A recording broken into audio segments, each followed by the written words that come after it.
Hello, I'm Dan Rather, and welcome to the CBS Evening News Online Edition. Just ahead, in Iraq, 22 U.S. troops have now been killed in the bitter fight for Fallujah. Commanders say American and Iraqi forces control 80% of the city, but the fighting continues, and we're going to show you some of it, the likes of which you haven't seen before. Also, Scott Peterson found guilty of murdering his wife Lacey and unborn child. What are his chances on appeal? We'll give you the inside story. And 911 errors. Wait till you see what can happen when emergency crews get your address wrong. It's all starting now on the CBS Evening News Online Edition. To Iraq, where U.S. Marines and Army troops are still fighting, as they have been for 5 days, in the streets and alleys of Fallujah. It's not over yet. The military said today officially 22 Americans have been killed in the Fallujah operation and close to 200 wounded. CBS News combat correspondent Elizabeth Palmer shows you what it's really like at the point of the American spear. American forces now control more than 80% of Fallujah, but getting there hasn't been easy. These pictures show a fierce firefight between soldiers of the 1st Infantry Division and a band of insurgents in the northeast of the city. The urban environment levels the playing field for the insurgents. The Iraqi gunmen are nearly impossible to pick out. Is that it or what? The Americans have been battling back with pure firepower. The general in charge of the operation says the U.S. plan is working. The insurgents have been pushed out of the center of the city and into the path of U.S. forces to the south.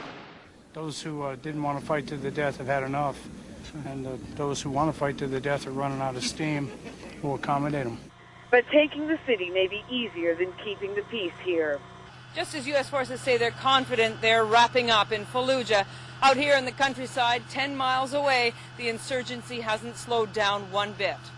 We were with a Marine unit supposedly outside the combat zone. They were trying to win over the local population, but somebody had a different idea.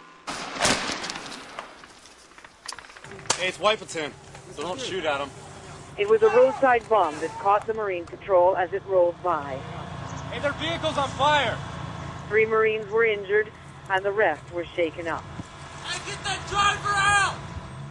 How are you feeling, shaken? A little bit shaken. That was nerve-wracking. Caught us off guard, I'll tell you that. Totally caught us off guard.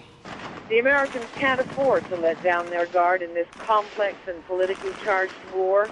Each time they fight their way into a mosque, they may be winning a battle, but losing the goodwill of the people. Elizabeth Palmer, CBS News, with the Marines near Fallujah. The brutal crime brought on an orgy of national coverage. The trial dragged on for 6 long months. It was messy and confusing. And today a California jury finally found Scott Peterson guilty of murdering his pregnant wife and their unborn son. CBS's John Blackstone gives you the inside story. A crowd outside the Redwood City Courthouse waited in tense silence for the verdict. Find the defendant, Scott Lee Peterson, guilty of the crime of murder. There were cheers, too, in Modesto, Lacey Peterson's hometown.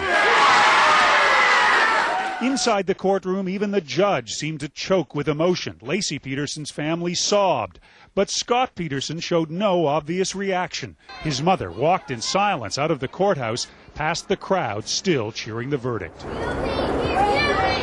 When Lacey Peterson, 8 months pregnant, disappeared on Christmas Eve 2002, police immediately treated Scott Peterson as a suspect. Investigators searched his home and office. They tracked his movements and wiretapped his phones. Then they discovered there was another woman in his life, Amber Fry. We did have a romantic relationship. But for weeks before going public, Fry had been cooperating with investigators. In wiretapped phone calls, jurors heard Peterson telling a string of lies, carrying on an affair, even as the search continued for his missing wife. Amber, I just enjoy listening to you. Throughout the trial, prosecutors used Peterson's own words against him. In a television interview, he claimed he couldn't bear to enter the nursery waiting for the baby boy Lacey was expecting. Do you go into the baby's room? No, that door's closed. How long will it remain closed? Until there's a little guy in there. But then prosecutors showed the jury photos of the nursery being used for storage. In April 2003, the decomposing bodies of a baby and a woman washed up on San Francisco Bay. Near the place, Scott said he was fishing the day Lacey disappeared. Scott was arrested in San Diego with his hair dyed blonde and thousands of dollars in cash. Now Scott Peterson faces the possibility of execution. That will be decided in the penalty phase beginning in 10 days. Dan? You know the drill. In an emergency, dial 111 and help should be on the way. But what if emergency workers have the wrong address?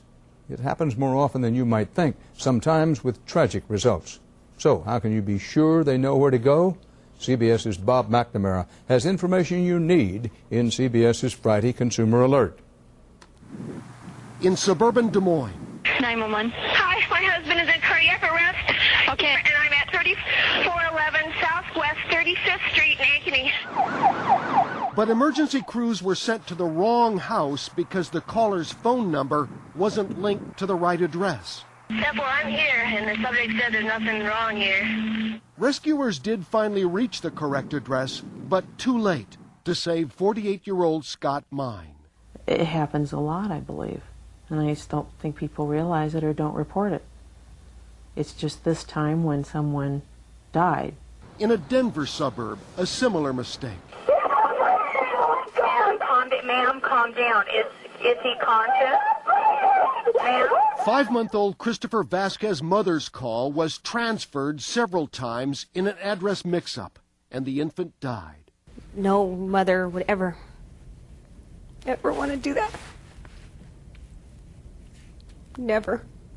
Here in the Denver area alone, hundreds of wrong addresses have been reported in the 911 system in each of the last several years. Now, in a campaign to correct address errors, 911 database provider Intrado introduced a way customers can verify whether their phone number and address match the 911 records. If this is correct, press 1. If not, press 2. What's the problem, sir? Despite a heavy volume of 911 calls nationwide, emergency industry officials say that any errors are usually human and rare. Probably 0.1% would be a lot. 911, what's the emergency? I've been shot, chief. Okay. I'm bleeding Who to shot death. you, ma'am? It took 45 minutes to find this Anchorage, Alaska caller after emergency crews went to the wrong address. Is there a flag in your driveway? No. The caller survived. Oh, God! Oh, God! No! Stop breathing! But the mother trapped in this tragedy says no one should assume 911 has their correct address. Don't call 911, but call their phone companies and make sure. Krista Stott says her case is a crusade now to correct a system that so many trusted but failed a helpless infant who needed it most. Bob McNamara, CBS News, Denver. More stories are just a click away. But don't forget to join me on television for the on-air edition of the CBS Evening News. On Monday's broadcast, nursing homes. They're supposed to provide quality-assisted care to thousands of elderly Americans. We'll give you an in-depth look at our nation's nursing home system and what's being done and not done to improve them. For CBSNews.com, I'm Dan Rather.